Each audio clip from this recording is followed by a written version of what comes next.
And self-inquiry means that you begin to actively look at who you're being in such a way that it can be revealed, what the truth about it can be revealed. You know, that you're willing to look at who you're being such that the truth of it can be revealed. If you're being in a state of mind, if you're being an identity, right, that will get revealed. And when it gets revealed, what's revealing it is when you see the truth. What's seeing the truth is the truth, right? Now, if you see what you're not, what's seeing what you're not is what you are. So that's how self-inquiry works. You just keep recognizing the lie. You keep recognizing the automatic way that you're continuing to identify with your thoughts and your feelings and your body and your story and your past. And by continuing to recognize that, you begin to get more proficient about recognizing what's recognizing that. And in the same way, right, so this is in the same way that with meditation, the ultimate purpose of practicing meditation is for there to be no more practice. You know, and one way to understand this is when you were a baby, right, when you walk, are you practicing walking? No. There was a time when you were, right? So in the beginning, when a baby first gets up, right, there is a drive. That baby has a drive to walk. It sees the possibility of walking because it sees other people walk. It sees the possibility of being able to move from where it is to another place on its own in a dynamic way, you know, that is much more efficient than crawling, right? It sees that, recognizes that, it becomes interested in that. This is all happening naturally, right? Because the baby's not a sophisticated thinker, right? It all happens naturally. It becomes attracted to and then begins to act on the attraction, right? And that's no different than this. You become attracted to and then you begin to act on the attraction. The question is, can that attraction carry you through the challenges necessary to arrive at the realization?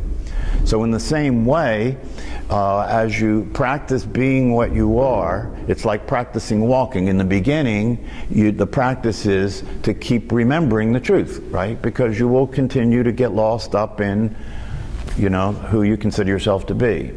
You know, that will predominate. In the beginning, it will predominate you. And one of the things that you learn in this process is to understand that when you're upset, when things get difficult, that can be used to wake up, right? Because the reason it's difficult is because you're lost. The reason it's difficult is because you're identifying with who you think you are, and who you think you are is at odds with what's happening. Do you see that? You're identifying with who you think you are, and who you think you are is at odds with what's happening. That's why you're upset. That's why it's uncomfortable. That's why it's challenging. And so you're learning to see that, and you're learning to see that more consistently. So that becomes the practice, like walking is a practice. And then at some point, that transition is completed, right? At some point, walking is completed, and you're no longer practicing walking. Now you just walk. The same thing is true with the recognition and realization of who you are. At some point, the transition is complete, and you simply, from that point on, you are who you are. You don't have to remember it anymore. It's kind of like another way of talking about this is when you first got named, right? When you didn't have a name and you first got named, right? You had to practice remembering when people were calling your name, didn't you? Because you just got named, right? So you had to keep practicing remembering that that's your name. So if somebody called your name, that you would respond, right? But at some point, that was completed, and you were your name, and after that, you didn't have to remember your name at all. Somebody called your name, they were calling you. You see. It became you. If somebody calls your name, they're calling you. Where there was a time when you had to practice that was you, right? I remember when I was a young man, I think I was about 15, I got a job, and the place I got the job, you couldn't get a job without working papers. Does anybody? I don't even know if they still have working papers. But if you're not 16, you have to have working papers, right? And the working papers say that you can only work certain hours and all that stuff, right? Well, I wanted to work, and I wasn't 16. My brother was 16, so I made believe I was him. And I got working papers using his name, and then I got the job, and I had to keep remembering that I was him on the job. So my boss would say, my brother's name was Richard, right? My boss would say, "Hey, Rich," and I wouldn't turn around. And after a while, he said to me, "You know, what's your problem? Every time I call you, you don't respond. You know, I have to come over and tap you on the shoulder, and then you say, 'Oh, yeah,' right?" So I had to keep remembering that I was Rich, right? So in the same way, you know, and then later on in my life, I changed my name. My parents named me Ronald, and this was when McDonald's just came into being, and so I kept relating to myself as a clown. And I didn't like the idea that I was Ronald McDonald, right? So fortunately, my parents, my given middle name was David, right? And so when I was right about the time when I started college, I started using my middle name, so that everybody started knowing me as David. But I had to go through that process again. I had to remember that I wasn't Ronald anymore. You can see when you talk about it this way how superficial a name is, right? You know, and it's interesting because you can forget who you think you are. Check this out. This is interesting. You can forget who you think you are, but you can't forget who you are. Somebody can have total amnesia, right? You can take a shock to the head and have retrograde amnesia where you wouldn't know who you were, right? So you could forget that. It's possible to forget that because it's a memory. That's the only way you know who you are, right? You're remembering all the time who you are, right?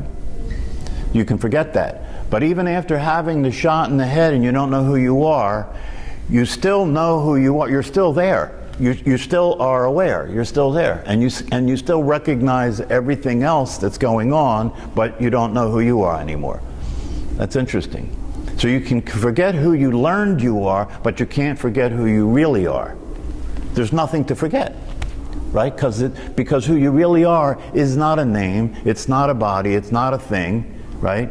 So there's nothing to forget, there's nothing to remember. That's why it becomes complicated, because the way the mind works is transactional.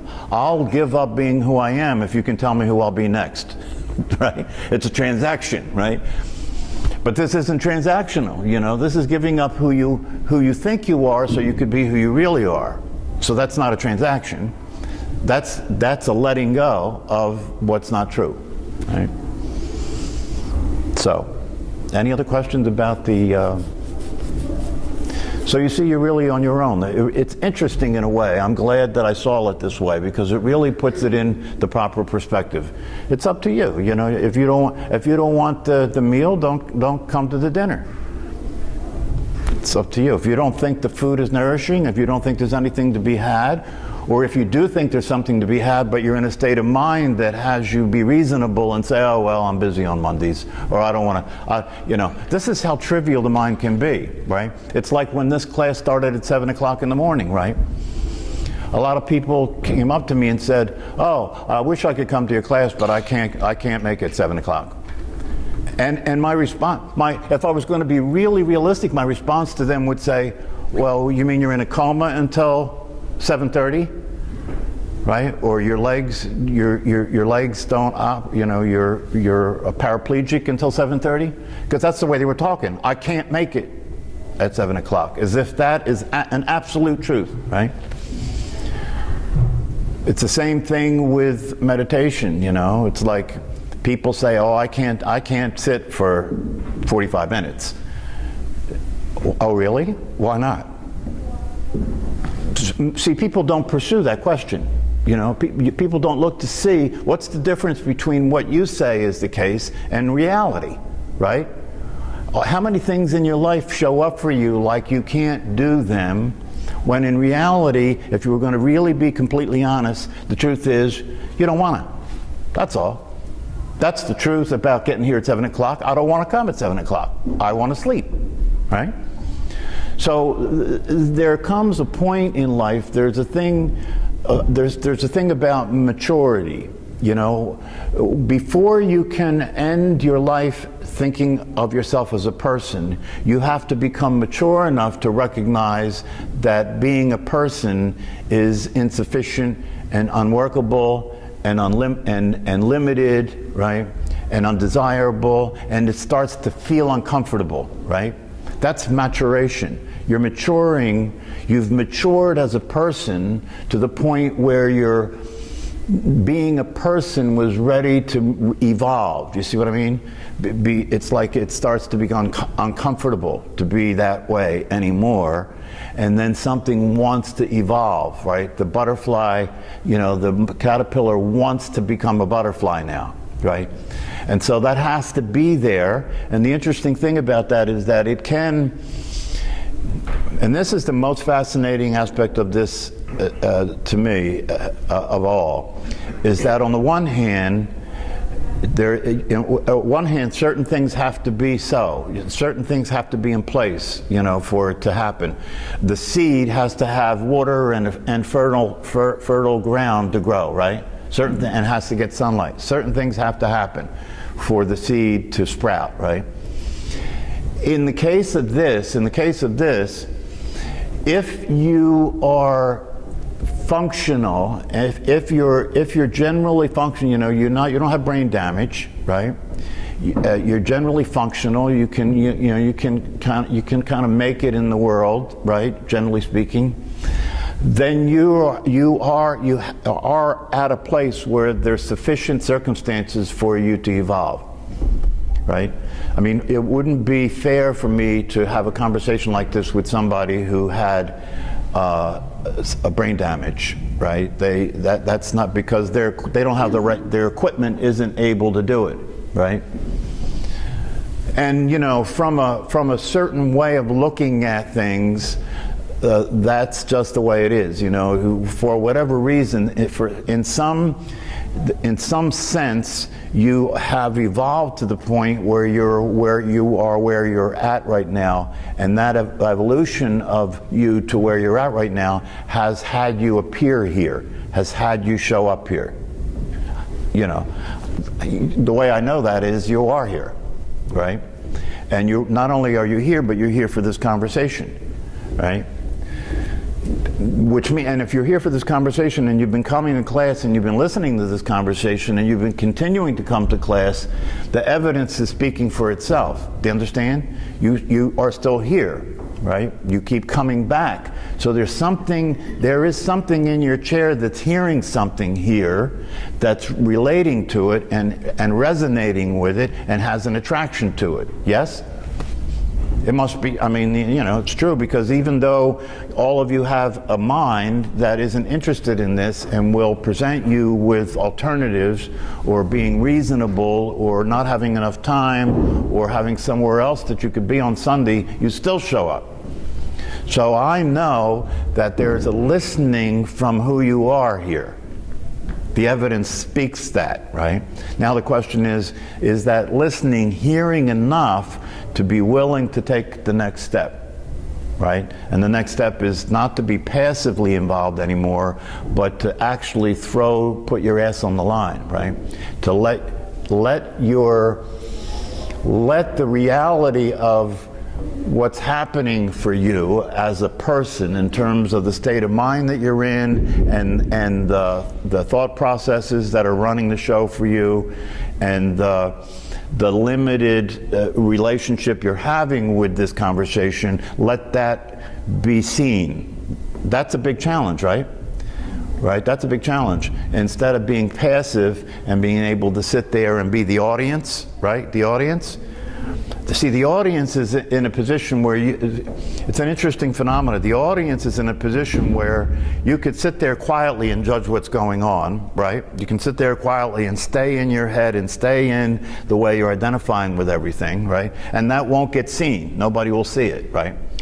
But if you really want to get out of the conundrum of being stuck in that limited way of experiencing yourself in your life, then one way to do that is to expose yourself, to actually say what's going on with you, to be willing to say I'm confused, to be willing to say I'm in a dilemma. I want this, part of me wants this, and part of me doesn't want this, or to be willing to say right now, this is what's occupying my attention, right? And by interacting with that, by exposing that and interacting with that, you begin to see more clearly the possibility of being free from it, that's available at all times.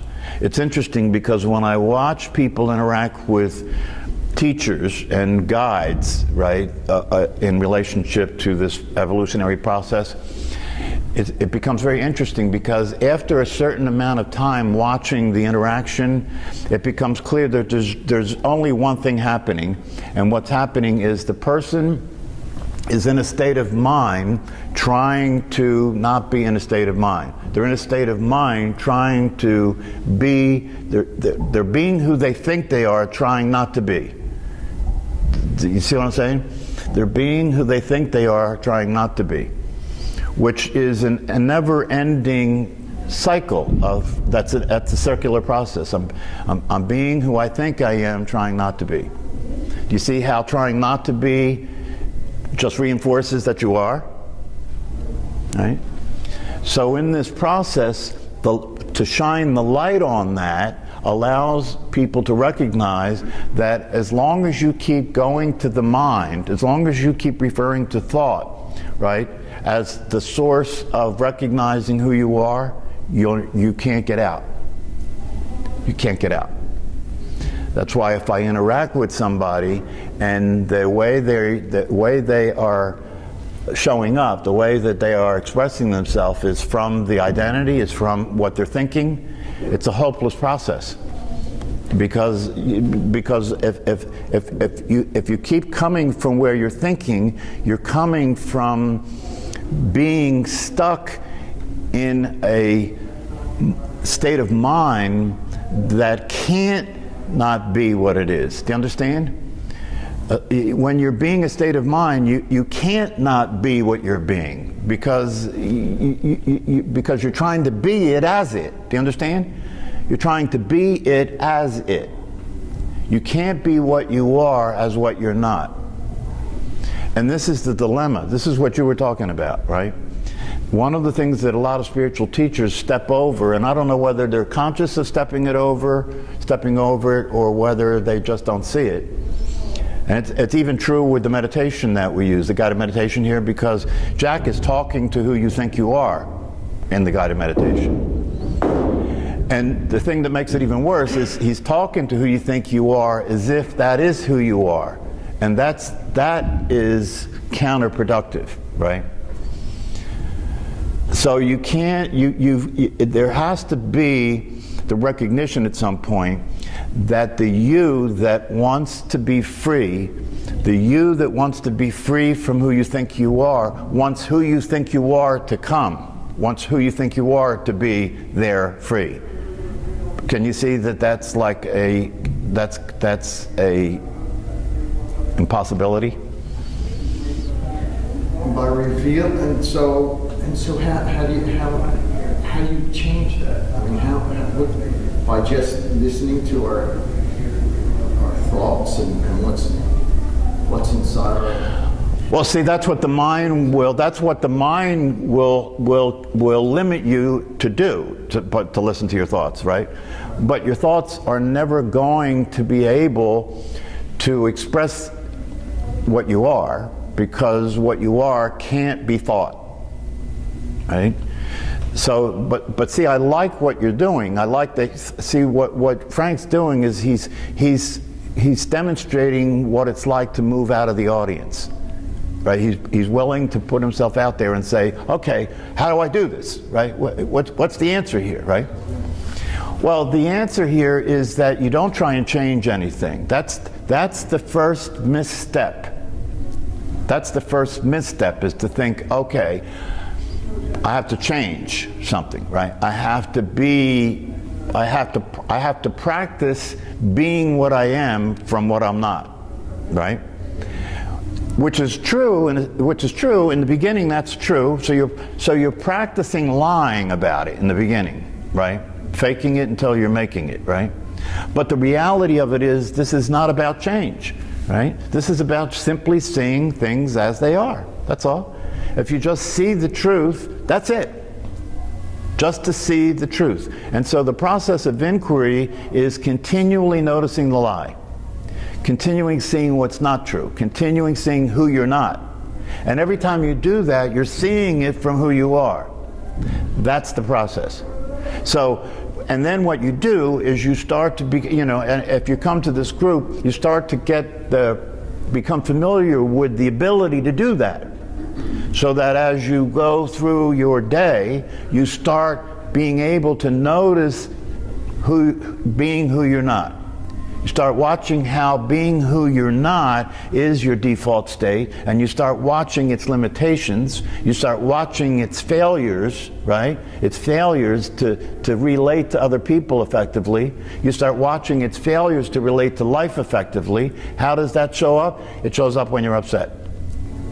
See, when you're driving, everything that was a problem, everything that felt terrible, everything that was upsetting becomes the material you're using to stay awake. So now when you drive your car and you're upset because you're in traffic, right? You see that as who you're not torturing you. You see? You see that as who you're not torturing you. So one of the ways that one of my teachers talks about this is he says, when you wake up and you start to work with the material that life's presenting you with opportunities every time it bites you. You see? When you start to wake up and you start working with that material, everything that you thought was terrible becomes good, right? When you start working with that material, every time you fall into a state of mind, that state of mind bites you, right?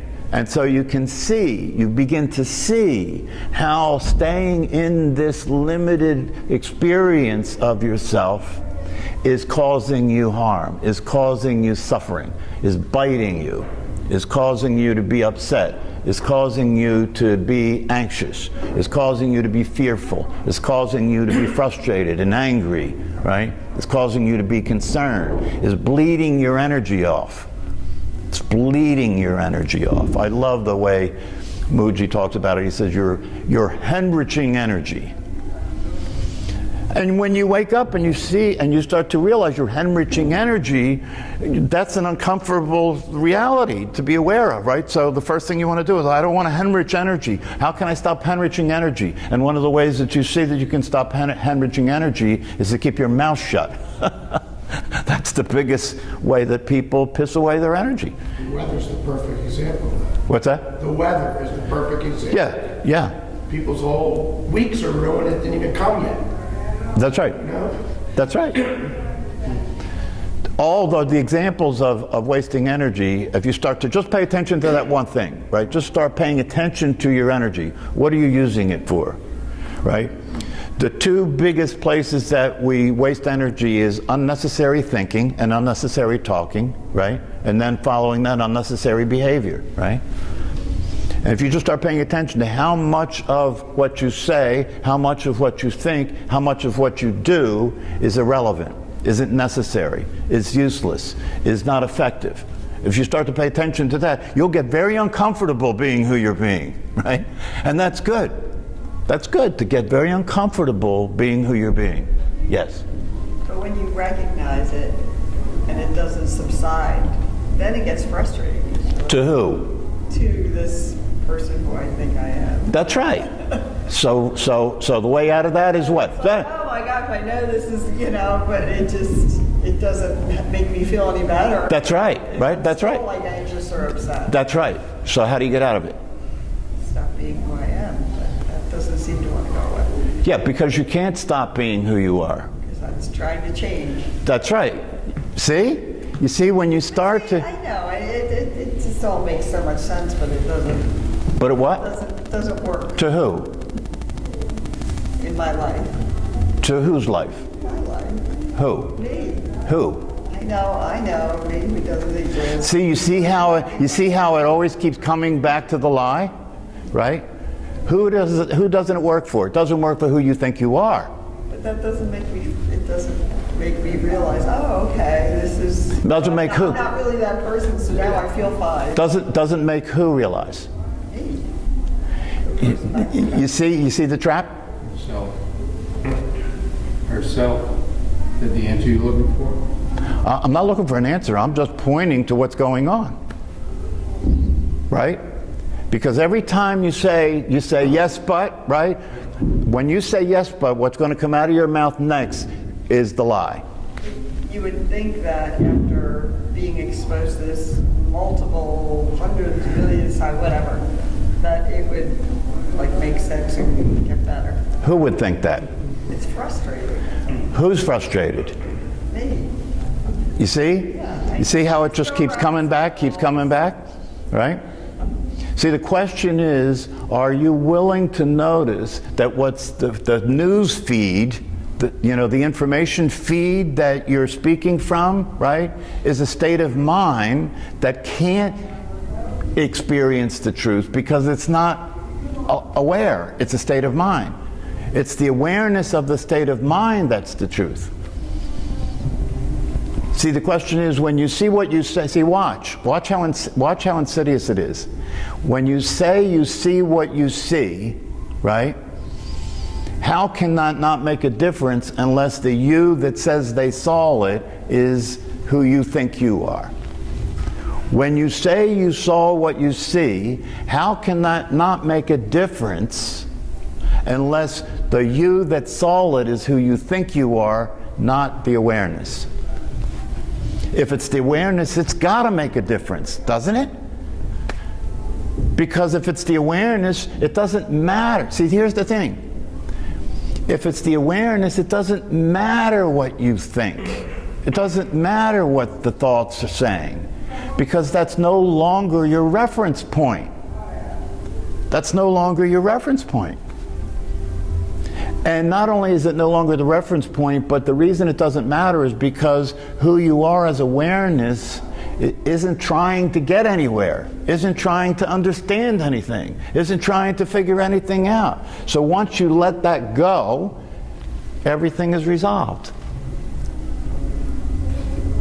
But as long as you keep trying to be free with the hook in your mouth, you're going to keep coming back to being on the fishing line. And that's why this group process is necessary, because in the group process, what we do is we take what Christine is saying, or we take what Frank said, right, and we slow down and we break it down, and we look at it carefully. And when you look at it carefully, you can see the lie. And then you become good at doing that with your own life as you go through your life. And as you do that, you're practicing walking. As you do that, you're practicing not being what you're not. And as you practice that more and more consistently, eventually what happens is it's completed itself, and now you are not who you're not. And then you're seeing it from the other, now you're on the other side. And I'll tell you, from the other side, and it's not an accomplishment. Do you understand? It's not an accomplishment. You didn't accomplish anything when you get to the other side. You didn't get anywhere when you get to the other side. It's not an accomplishment. And so one of the things that's important to understand when you start to experience yourself on the other side is don't be proud about it. Don't think you did something great. You didn't do anything. That's one of the pitfalls, right? The ego wants to succeed at this so it can be better than other people. Do you understand? The ego wants to succeed at this so it can be better than other people. But that's a trap. Because if you're better than other people, you're just another person. But if you wake up to who you are, you're not better than other people. You're the same as other people. You know, one of the people that talked about this in the past said that after experiencing being transformed, that they realized, I used to be different, but now I'm the same. I used to be different, but now I'm the same.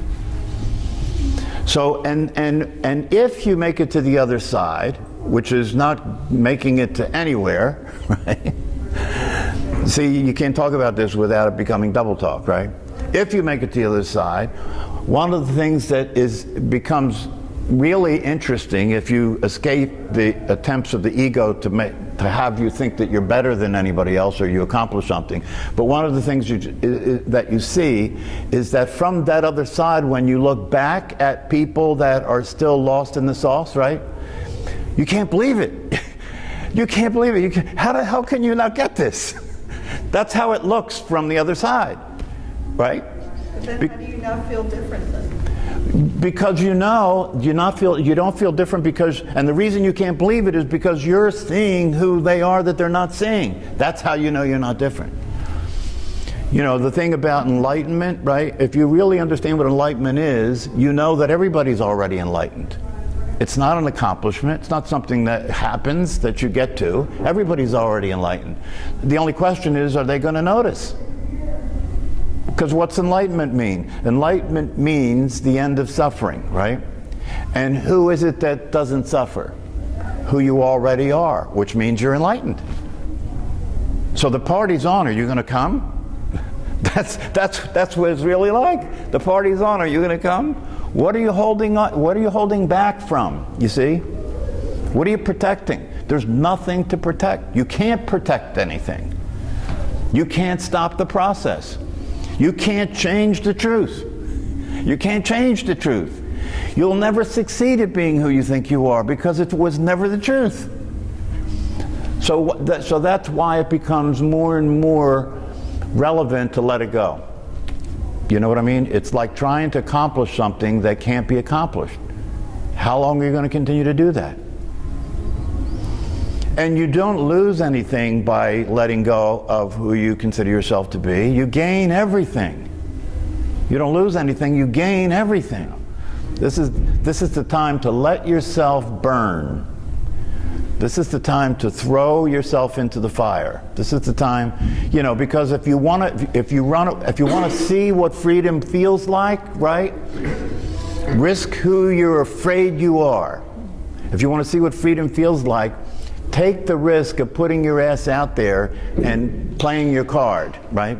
And watch how easily it gets trumped, right? And when that happens, each time that happens, it's burning more of the waste material. It's burning more of the lie off, right?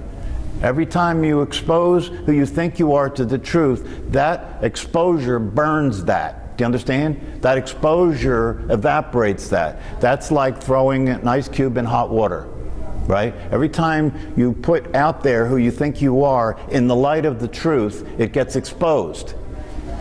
And after a while, that exposure, you know, after you experience that, and the thing is, when it gets exposed, instead of feeling terrible, you feel good, right? Because it's a relief to see that that wasn't true. It's a relief to see that who you consider yourself to be isn't who you are. That's a big relief. Why? Because then it means the story of your life, the drama you've been living, ends. That's a relief, right? The concerns you have stop being your concerns because those have been the concerns of who you've considered yourself to be. The drama ends. And then, although the drama ends, the life continues to go on, right? But now your relationship to it is not one in which you're trying to get it to fit what you think, but it begins to be a flow. You're doing what it's doing, right? So you see, the conflict is over now. You know, the way life is happening, you become life. You become the same as life. You're allowing everything to be the way it is. So when it's raining, you're raining. There's nobody there to say that it's a miserable day. When it's sunny, you're sunny. You just, you know, you're allowing yourself to be with what it is without there being anybody separated from that is judging it and interpreting it and evaluating it, you see? So all that's there is what's happening. That's what happens when you wake up and you realize the truth of yourself, that all that's left is what's happening. It's not what's happening to you anymore, right? It's not that you're separate from it anymore. There is no object anymore. It's all subject.